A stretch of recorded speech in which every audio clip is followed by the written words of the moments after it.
మంత్రివర్యులు పాలేరు నాగేశ్వరరావు గారు, గౌరవనీయులు పెద్దలు గౌరవనీయులు గ్రేటర్ రాయలసీమ కోఆర్డినేటర్ సతీష్ రెడ్డి గారు,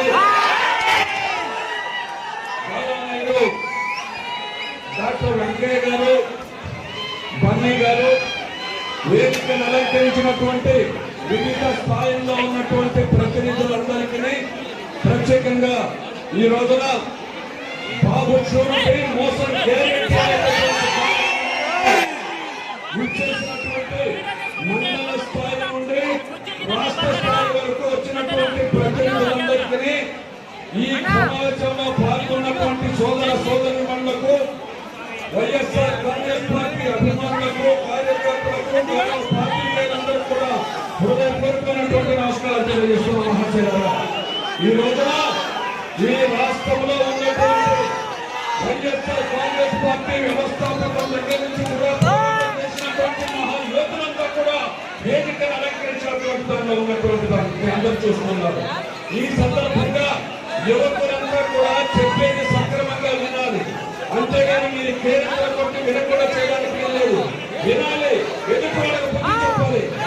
ఈ రాష్ట్రంలో దివంగత ముఖ్యమంత్రి వైఎస్ రాజశేఖర రెడ్డి గారు అనేటటువంటి ఆయన రామరాజ్యాన్ని అందించి భారతదేశ చరిత్రలోని సువర్ణాక్షరాలతో లిఖించబడినటువంటి పరిపాలన నచ్చినటువంటి ఆ మహానేత మనకు ఆయన ఆశయాలను స్థిరపరిచేటటువంటి దానికి స్థాపించినటువంటి వైఎస్ఆర్ కాంగ్రెస్ పార్టీ అనేటటువంటి దాన్ని యువ నాయకుడు మాజీ ముఖ్యమంత్రి వైఎస్ జగన్మోహన్ రెడ్డి గారు దాదాపుగా ఆయన వచ్చేటప్పటికీ 60 సంవత్సరాల పాటు ఈ రాష్ట్రాన్ని, దేశాన్ని పాలించినటువంటి ఏ నాయకుడు చేయనటువంటి అనేక పథకాలను తీసుకొచ్చి ప్రజలకు అంకితం చేసి అనుభవించేటటువంటి అవకాశం కల్పించినటువంటి ఘనత భారతదేశ చరిత్రలో అది జగన్మోహన్ రెడ్డి గారు.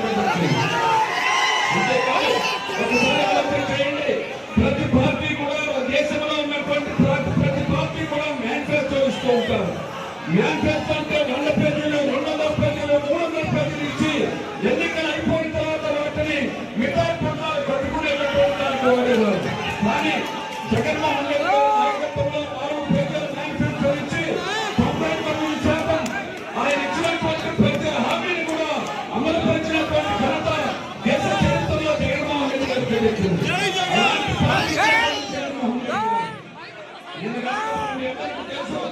రైతులకు సంబంధించి రాష్ట్రంతా కూడా